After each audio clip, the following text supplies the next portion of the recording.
नमस्कार दोस्तों, स्वागत है आप सभी को आज की क्लास में। आज हम लोग प्राइमरी हेल्थ केयर का आगे का महत्वपूर्ण क्वेश्चन देखने जा रहे हैं और आज हम लोग मैक्सिमम क्वेश्चन कवर करेंगे और कल से होगा तो टॉपिक चेंज करेंगे। तो चलिए हम लोग आज क्वेश्चन को अच्छे से कवर करते हैं। एक्सप्लेनेशन के साथ सारी चीज़ों को हम आपको एक एक करके समझाएंगे। तो क्वेश्चन क्या कह रहा है कि स्वर तंत्र, इससे पहले का सारा क्वेश्चन हम लोगों का हो गया है। लगभग 4 क्लासेज हम लोग इसका ले चुके हैं, मतलब इसका 4 लेक्चर आपका हो चुके हैं। तो 4 मतलब कि इसका क्लास हुए हैं। जो भी कैंडिडेट अभी तक इसका चारों क्लास नहीं किए हैं या जो भी कैंडिडेट क्लास अभी तक ज्वाइन नहीं किए हैं, वो सारे कैंडिडेट इस नंबर पर कॉल करके व्हाट्सअप करके क्लास में जुड़ जाइए 70 50 87 29 96, क्योंकि अब आपके पास बहुत ज़्यादा समय है नहीं। अक्टूबर में आपके बहाली का प्रोसेस शुरू होंगे और अक्टूबर का अब ज़्यादा समय है नहीं, इसलिए आपकी तैयारी होनी चाहिए। और हम लोगों का लगभग तीसरा टॉपिक ये चल रहा है और उसमें और भी क्वेश्चन बाकी है, वो सब भी क्वेश्चन हम लोग करेंगे। लेकिन आप लोग क्लास में जुड़े रहिएगा तो धीरे धीरे आपकी तैयारी बहुत ही बेहतर हो जाएंगे। तो चलिए बिना देरी के हम लोग क्लास स्टार्ट करते हैं। कह रहे हैं कि स्वर तंत्र की दीवार में कितनी उपास्थि होती है। स्वर तंत्र क्या होता है? जैसे कि हम लोग सांस जो लेते हैं ना, उसमें बहुत सारा उसका सांस लेने का मतलब कि द्वार है, जैसे कि कह सकते हैं नलिकाएं हैं या उसका स्वर तंत्र है। जैसे कि नेसल कैविटी होता है जो कि नसा छिद्र है, उसके द्वारा हम लोग क्या करते हैं, सांस लेते हैं। उसके बाद अंदर जाता है और उसके बाद उसी क्रम में क्या आता है, ग्रसनी आता है, नसा छिद्र, नसा कपाट। उसके बाद आपका आता है ग्रसनी के बाद स्वर तंत्र आता है, जिसको इंग्लिश में क्या कहते हैं, लैरिक्स बोलते हैं। क्या करते हैं, LARYNX, लैरिंक्स बोलते हैं। इससे क्या कहते हैं, इससे आवाज़ जो हम लोगों का निकलता है वो इसी के माध्यम से निकलते हैं। इसको वॉइस बॉक्स भी कहा जाता है। चलिए इसका फिगर हम लोग जानते हैं, उसके बाद हम लोग इसके बारे में और डिटेल्स में समझेंगे। कहाँ पर है वो आपको दिखा देता है फिगर में कि लैरिक्स होता कहाँ पर है। ये क्या करता है कि ग्रसनी या एक ग्रसनी को श्वास नली से जोड़ने का कार्य करता है। तो चलिए वहाँ पर हम लोग फिगर से समझते हैं। में आप देख सकते हैं, मतलब कि आप लोग अपने पे मत लीजिएगा कि मेरा फिगर है, ये एक जनरल फिगर है। यहाँ पे हम लोग नसा कपाट होते हैं, मतलब कि यहाँ से हम लोग क्या करते हैं, नसा छिद्र है ना, सांस लेते हैं, इसके माध्यम से अंदर जाते हैं। उसके बाद इसी मतलब कि नसा छिद्र के माध्यम से नसा कपाट बोलते हैं इसको। इसके बाद हम लोग क्या, लेरेक्स कहाँ पे, यहाँ से शुरू होता है यहाँ तक, मतलब कि क्या आता है, ये लेरेक्स का पार्ट है, जिसको वॉइस बॉक्स भी कहा जाता है।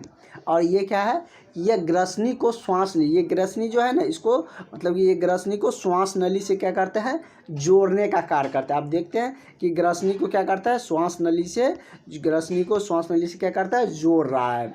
और यह कितने मतलब कि उपास्थियों से बना रहता है, तो ये हम लोग जानेंगे। लेकिन आप फिगर में समझ गए कहाँ पर होता है। तो ये हमारे गर्दन वाला जो पार्ट है, वहाँ पर मुंह से गर्दन के बीच में जो वहाँ पर ये होते हैं। ये अवस्थित कहाँ पर है, इसके बारे में भी हम आपको डिटेल्स में बताएंगे। तो चलिए आप लोग ये समझ गए, ये मतलब क्या है कि स्वर तंत्र के द्वारा श्वास नली को मतलब क्या करता है, स्वर तंत्र जोड़ने का काम करते हैं। तो ये मतलब कि स्वर लैरिक्स यहाँ पर है ना, ये लैरिक्स को हिंदी में स्वर तंत्र कहते हैं। तो ये आपका मतलब कि यहाँ पर है, यहाँ पर मतलब जो बिगेस्ट ब्रैकेट से डिनोट किया गया है, ये इसका भाग है। तो चलिए हम लोग क्वेश्चन पे आते हैं। तो ये कहाँ पाए जाते हैं, तो ये मतलब कि आपका यदि हम इसका स्थिति की बात करें कहाँ पर उपस्थित है, तो ये ग्रसनी के नीचे पाए जाते हैं। ये फिगर में हमने आपको दिखा दिए। तो ये कह रहा है कि स्वर तंत्र की दीवार कितने उपास्थि से बने थे। इसको इंग्लिश में कार्टिलेज कहते हैं, कार्टिलेज को जोड़ने का कार्य कौन करता है, उपास्थि का। मतलब कि कार्टिलेज क्या करता है, तो ये जोड़ने का कार्य करता है, ये भी हम लोग जाने थे। तो उपास्थि का यदि हम बात करें तो ये 9 उपास्थियों से मिलकर 9 उपास्थि कार्टिलेज की जो टुकड़े होते हैं उसके द्वारा ये बने होते हैं और यह आवाज़ निकालने में सहायक होते हैं।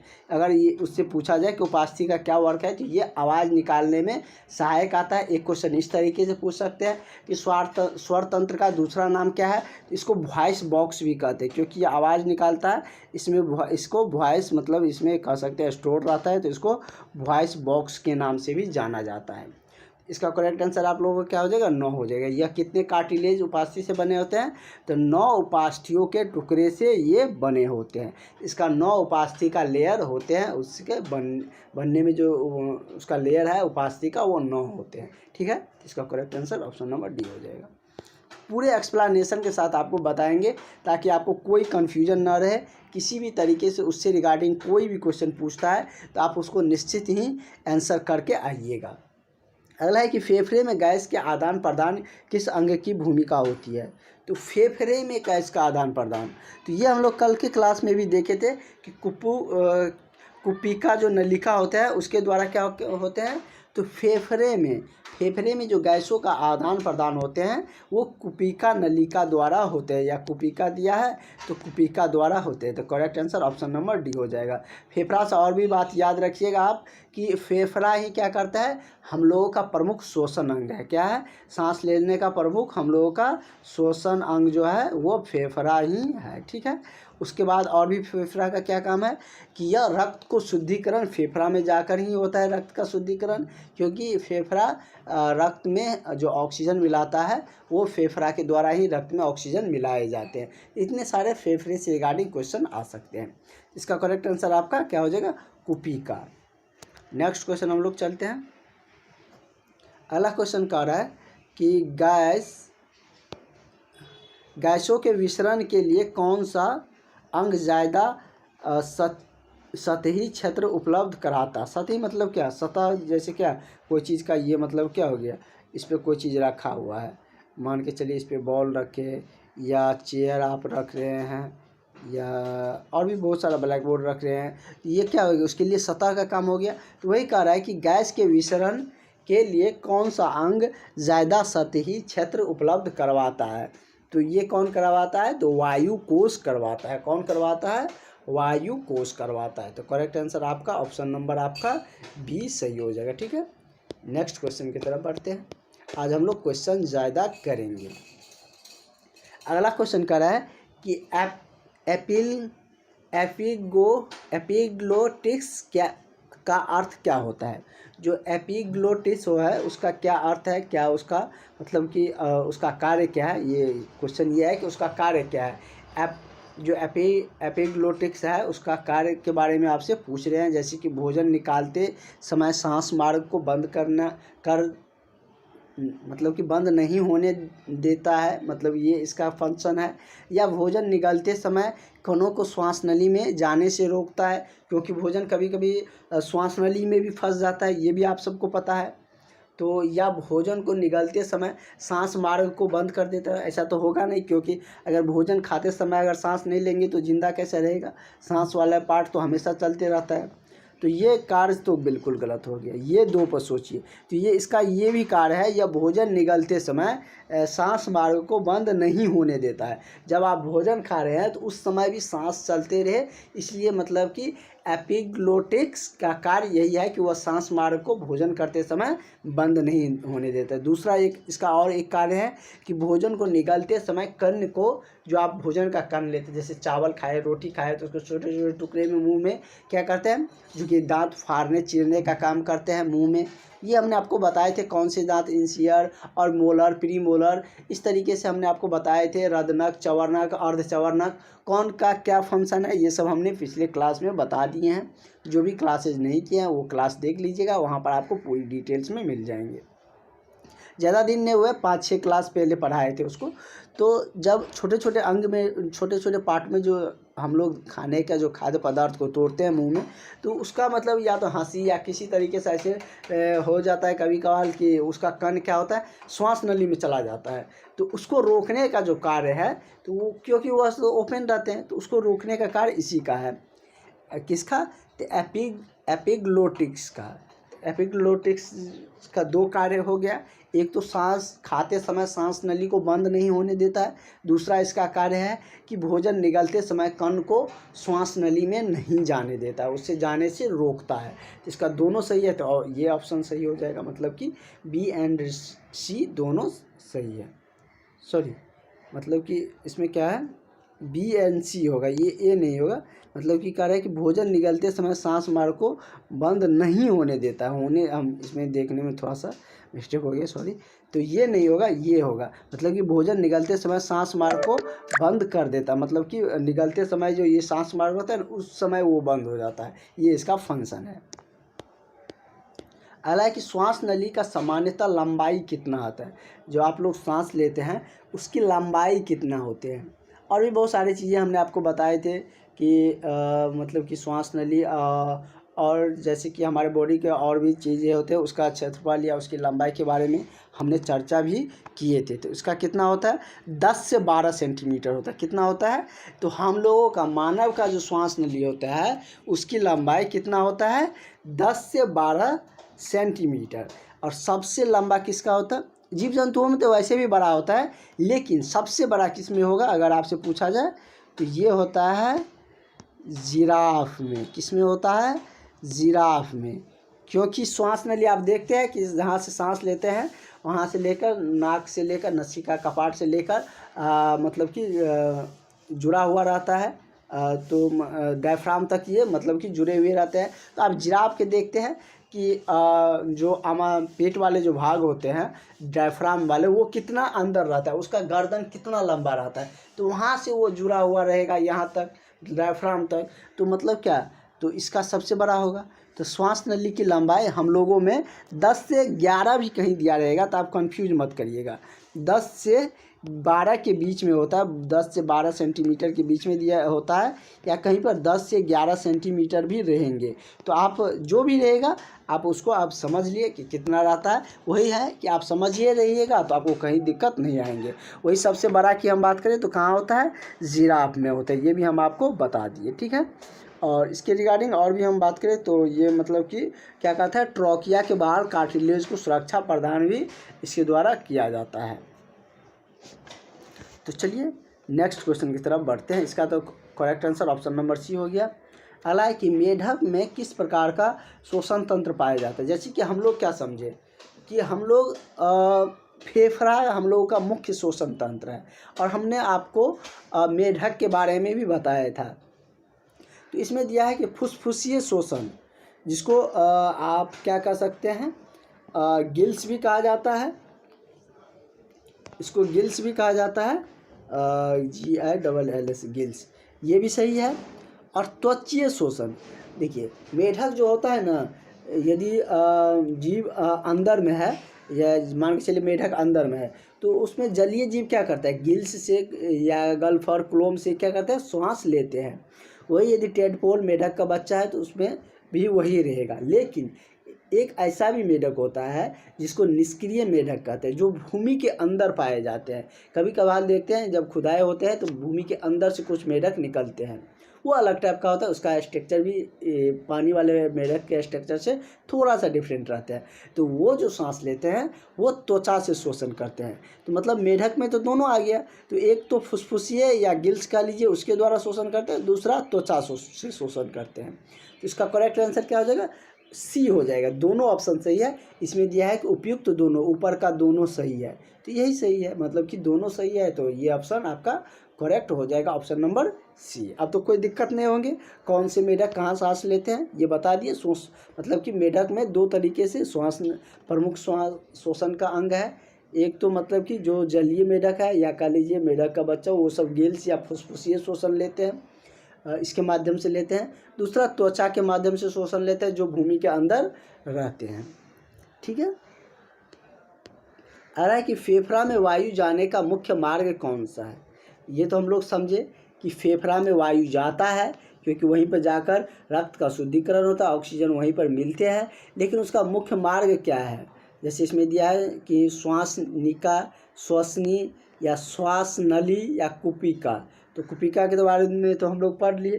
तो इसका जो मुख्य मार्ग है जो कि फेफड़ा तक शोषण को ले जाता है, मतलब कि गैसों को ले जाता है, वो क्या है, श्वास नली के माध्यम से जाता है। किसके माध्यम से जाता है, तो श्वास नली के माध्यम से जाता है। इस क्वेश्चन का आंसर क्या हो जाएगा, ऑप्शन नंबर आपका सी सही हो जाएगा, ठीक है। चलते हैं नेक्स्ट क्वेश्चन की तरफ।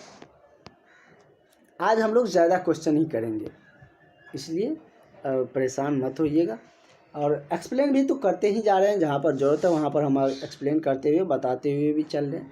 कह रहे हैं कि ग्लोटिस एवं एपिग्लोटिक्स, ग्लोटिक्स एवं एपिग्लोटिक्स किस अंग का उप अंग है?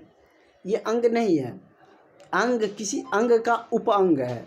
होता है ना कि मतलब कि उस जैसे क्या है, आप लोग कहते हैं कि इसका उपनेम है या इसका उपनाम है, ये सब बोलते हैं, इसी तरीके से उसका उप अंग है। तो कौन से अंग का ग्लोटिक्स और एपिग्लोटिक्स उप अंग है? जैसे कि ट्रॉकिया, लेरिंग्स या फेरिंग्स या नोजल। तो किसका है? तो ये लेरिंग्स का होता है। किसका? लेरिंग्स का होता है। मतलब कि यह एक मतलब ढक्कन जैसी संरचना होती है। इसमें क्या होता है कि जिसको एपिग्लोटिक्स भी कहे जाते हैं, ये भी कहे जाते हैं, उसको एपिग्लोटिक्स के नाम से भी लेरिंग्स को जाना जाता है। इसको इंग्लिश में ये लिखा रहेगा LARYNX, लेरिंग्स ऐसे लिखा रहता है। ठीक है, तो इसको मतलब क्या, मतलब कि ये एक ढक्कन जैसी संरचना होती है जिसे एपिग्लोटिक्स के नाम से भी जाना जाता है। और जब हम कुछ निगलते हैं तो उस समय एपिग्लोटिक्स बंद हो जाता है। क्या हो जाता है? तो ये जो एपिग्लोटिक्स है ये बंद हो जाता है और भोजन श्वास नली न जाकर ग्रसनी में चल जाता है। क्या कहते हैं? एपिग्लोटिक्स मतलब कि उस समय में बंद हो जाता है और यह जो भोजन है वो, क्योंकि सांस और भोजन वाला मार्ग तो सेम है, तो उसी में जाके मिल जाता है, तो उससे वो जो बंद हो जाता है ऊपर वाला भाग, तो भोजन क्या होता है कि श्वास नली में न जाकर ग्रसनी में चला जाता है। जब भी एपिग्लोटिक्स जब कभी एपिग्लोटिक्स खुला रह जाता है तो हमें हिचकी आने लगती है। ये आप लोग हिचकी का जो मतलब है कि किस तरीके से आते हैं, क्यों आते हैं, तो ये इसी का रीज़न है। जब आपका एपिग्लोटिक्स खुला रह जाता है तो उस समय क्या होता है, हिचकी आने लगती है। और एपिग्लोटिक्स का नियंत्रण मेड्यूला ऑब्लांगेंटा करता है। मेड्यूला ऑब्लांगेंटा सांस का भी नियंत्रण करता है, कितना सांस लेना है, क्या करना है, कितना छोड़ना है। और ये है क्या, मेड्यूला ऑब्लांगेंटा, ये हम लोग पहले भी पढ़े थे। मेड्यूला ऑब्लांगेंटा ये क्या है? तो ये मस्तिष्क का भाग होता है। क्या होता है? मस्तिष्क का भाग होता है। और यही इसको क्या करता है, एपिग्लोटिक्स को नियंत्रित करता है। मतलब कि जब भी हम लोग भोजन करते हैं तो एपिग्लोटिक्स बंद हो जाता है, जिससे कि भोजन हमारे श्वास नली में न जाकर ग्रसनी में जाता है। और ये जब कभी भी खुला रह जाता है तब हमें हिचकी होने लगती है, हिचकी का एहसास होता है और हिचकी आने लगती है। यही उसका मुख्य रीज़न है हिचकी आने का। अब ये तो नहीं कहिएगा कि कोई आपको याद कर रहा है, क्योंकि बचपन में और अभी भी आप लोगों को बताया जाता है कि लगता है कि कोई आपको याद कर रहा है, इसलिए आपको इतनी हिचकियाँ आ रहे हैं। तो मेन अगर आप देखें तो क्या रीज़न है, एपिग्लोटिक्स। जो आपका एपिग्लोटिक्स है, लेरिंग्स का जो पार्ट है, इसको लेरिंग्स को ही एपिग्लोटिक्स भी कहा जाता है, ये खुले रह जाते हैं तो हिचकी आने लगती है। ये जनरली बंद रहते हैं जब हम लोग भोजन करते हैं, तभी हमारा भोजन ग्रसनी में जा पाता है। नहीं तो अगर ये खुला रह जाएगा तो वो श्वास नली में चला जाएगा। और इसको नियंत्रण कौन करता है? तो इसको नियंत्रण मेड्यूला कौन करता है? मेड्यूला ऑब्लांगेंटा करता है, जो कि क्या है कि यह मस्तिष्क का भाग है और यही श्वास लेने का और छोड़ने को भी नियंत्रित यही करता है। ठीक है, तो इसका करेक्ट आंसर आपका ऑप्शन नंबर बी हो जाएगा। इतना डिटेल्स में आपको कहीं नहीं समझाया जाएगा जितनी डिटेल्स में हम आपको बता दे रहे हैं, और जितना अच्छे से हम आपको सारा कुछ बताते हुए चल रहे हैं, क्योंकि यही चीज़ें आपको याद रहेंगे एग्ज़ाम हॉल में। और अगर एक दो बार पढ़ते हैं तो आपको क्वेश्चन याद रहेगा, लेकिन जो हम स्टोरी टाइप में जिस तरीके से हम आपको बता रहे हैं तो ये सब आपको एग्ज़ाम तक याद रहेगा। कभी आप जब आपका टेस्ट सीरीज स्टार्ट होंगे तो उस समय देखिएगा कि जो हम आपको बताए रहते, जो हम बोले रहते हैं, वो सारे चीज़ आपको कितना बेनिफिशियल होते हैं आपको क्वेश्चन बनाने में। टेस्ट सीरीज भी जल्द स्टार्ट होंगे, इसलिए जो भी कैंडिडेट अभी तक क्लास नहीं ज्वाइन किए हैं वो सारे कैंडिडेट इस नंबर पर कॉल करके, व्हाट्सअप करके क्लास ज़रूर ज्वाइन कर लीजिए। ठीक है, और ज़्यादा लंबा क्लास अभी आप लोग का हो भी नहीं रहा है, इसलिए आप लोग पूरी वीडियो देखा करिए, पूरी क्लास अटेंड करिए। बहुत सारे कैंडिडेट क्लास अटेंड नहीं करते हैं। अभी आप लोगों का क्लास चैनल पे ही प्रीमियम चल रहा है, कुछ दिन में ऐप पे आ जाएगा। तब तक आप लोग जितना हो सके अपने फ्रेंड के पास शेयर करिए, ताकि हमें भी मोटिवेशन मिले और कैंडिडेट क्लास से जुड़ सके। ठीक है, और उसके बाद जितना टारगेट है उतना पूरा जाने पर हम लोग ऐप पे चलेंगे। उसके बाद है नेक्स्ट क्वेश्चन हम लोगों का रहा है कि बाएं एवं दाएं फेफड़ा का औसत भार क्रमशः कितना होता है?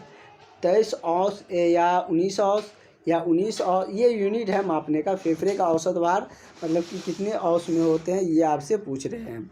तो ये मतलब कि जैसे कि इसमें अगर हम देखें तो इसका जैसे कि औंस में ही है, 3 ऑप्शन तो उसी में दिया है। ये कितना होता है, उसका औसतन भार 23 औंस या 19 औंस होते हैं। कितना होते हैं, दाएं फेफड़े का 23 औंस और बाएं फेफड़े। आपको पता है ना कि हमारे शरीर में 2 फेफड़े हैं। यदि आपसे क्वेश्चन पूछा जाए कि हमारे शरीर में कौन जोड़े में उपलब्ध है, फेफड़ा